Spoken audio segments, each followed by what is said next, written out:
안녕하세요. 미래의 자산 가치와 경제적 자유를 깊이 있게 탐구하는 미래연구소입니다. 지난 영상에서는 전쟁과 위기 상황에서 금과 은이 어떻게 움직이는지 그 5천년의 역사를 훑어봤는데요. 오늘은 그 2탄으로 금 투자를 결심한 분들이 가장 먼저 그리고 가장 심각하게 고민해야 할 실전 주제를 가져왔습니다. 바로 어떻게 사야 손해를 안 보는가 하는 문제입니다. 금은 정말 매력적인 자산이지만 슬프게도 사는 순간 발생하는 비용이 엄청나게 큰 자산이기도 합니다. 그래서 금 투자는 시작 전부터 이 비용을 얼마나 줄이느냐가 전체 수익률의 성패를 결정한다고 해도 과언이 아닙니다. 멋모르고 금 투자를 시작했다가는 금값이 올라도 내 지갑은 오히려 가벼워지는 마법을 경험하실 수도 있거든요. 오늘 저희 미래연구소에서는 현재 가장 합리적인 대안으로 꼽히는 KRX 금 시장 이용법부터 금 ETF 그리고 조금 더 공격적인 금광회사 투자까지 그 효율성을 아주 꼼꼼하게 따져드리겠습니다. 오늘 영상을 끝까지 보시면 금 투자의 가성비를 극대화하는 최고의 쇼핑법을 마스터하시게 될 겁니다. 본격적인 시작에 앞서 미래연구소의 돈이 되는 통찰력을 계속 받아보고 싶으시다면 구독과 좋아요 그리고 알림 설정까지 꼭 부탁드립니다. 여러분의 클릭 한 번이 더 좋은 정보를 만드는 큰 힘이 됩니다. 자, 금 투자를 하려고 마음먹었을 때 가장 먼저 떠오르는 곳이 어디인가요? 아마 동네 금은방이나 종로의 금 도매상가를 떠올리시는 분들이 많을 겁니다. 반짝이는 골드바를 직접 손에 쥐었을 때의 그 든든함 저도 잘 압니다. 하지만 투자의 관점에서 보면 실물 금을 직접 사는 건 사실 가장 비효율적인 방법 중 하나입니다. 왜 그럴까요? 수수료와 세금이라는 무시무시한 함정이 숨어있기 때문입니다. 일반적으로 금은방에서 실물 금을 사면 일단 부가세 10%가 무조건 붙습니다. 여기에 금은방의 유통, 마진과 세공비까지 포함하면 여러분은 국제금 시세보다 약 15% 이상 비싼 가격에 금을 사게 되는 셈입니다. 이게 무슨 뜻이냐고요? 금값이 15% 이상 올라야 비로소 본전에 도달한다는 의미입니다. 샀다가 바로 팔기라도 하면 앉은 자리에서 15% 넘게 손해를 보게 되는 거죠. 투자자로서는 정말 끔찍한 시작 아닙니까? 은행에서 만든 골드뱅킹은 좀 나을까요? 부가세는 당장 안 내지만 나중에 금을 실물로 찾을 때는 여전히 10%를 내야 합니다. 게다가 거래 수수료가 1% 내외로 KRX 시장보다 비싸고 무엇보다 매매 차익에 대해 15.4%의 배당소득세까지 꼬박꼬박 떼갑니다. 이래저래 떼이는 돈이 너무 많죠. 그래서 저희 미래연구소가 강력하게 추천하는 현존하는 가장 저렴하고 합리적인 통로는 바로 KRX 금시장입니다. 이곳은 정부의 금거래 양성화 계획에 따라 2014년에 개설된 공식적인 금 현물 거래소입니다. 이용법은 너무나 간단합니다. 여러분이 주식 거래를 하시는 일반 증권사에서 금 현물 계좌만 하나 더 개설하면 됩니다. 그러면 지금 쓰시는 주식 앱을 통해 삼성전자 주식을 사고 팔듯이 간편하게 금을 사고 팔 수 있습니다. 접근성이 정말 뛰어나죠. KRX 금 시장의 가장 큰 매력은 압도적인 세제 혜택입니다. 이곳에서 발생한 매매 차익은 전액 비과세입니다. 금값이 올라서 돈을 벌어도 세금을 한 푼도 안 낸다는 뜻이죠.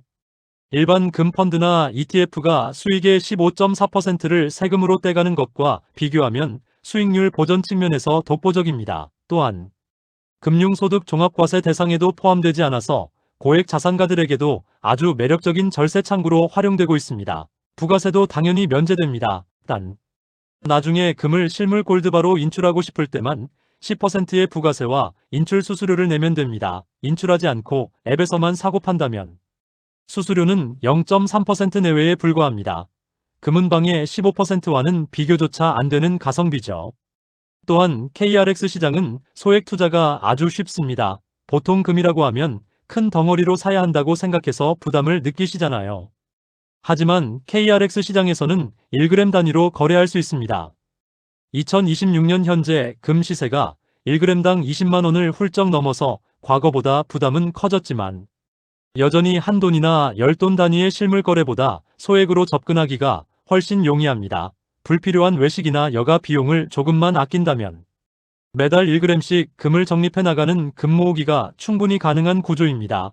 커피 몇 잔 덜 마시고 미래를 위해 진짜 금을 모으는 것 정말 멋진 투자 습관이 될 수 있습니다. 하지만 만약 여러분의 목적이 실물금을 손에 쥐는 것이 아니라 오로지 수익률 극대화나 연금 운용에 있다면 또 다른 강력한 대안들이 있습니다. 바로 금 ETF와 금광회사 주식 투자입니다.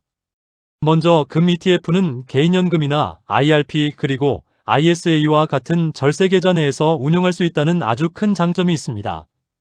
앞서 말씀드린 15.4%의 세금이 부담될 수 있지만 연금 계좌를 통하면 과세 이연 혜택을 누릴 수 있습니다. 세금을 나중에 그것도 연금 형태로 받을 때 저율 과세로 낼 수 있기 때문에 복리 효과를 극대화하는 장기 투자에 엄청나게 유리합니다. 노후 준비를 하면서 안전자산인 금의 비중을 가져가고 싶은 분들에게는 최고의 선택지가 될 수 있습니다. 조금 더 공격적인 투자 성향을 가진 분이라면 금광회사 주식에 주목해야 합니다. 뉴몬트나 베릭골드 같은 세계적인 금광 기업들은 금값이 오를 때 채굴 이익이 기하급수적으로 늘어나는 레버리지 특성을 갖습니다.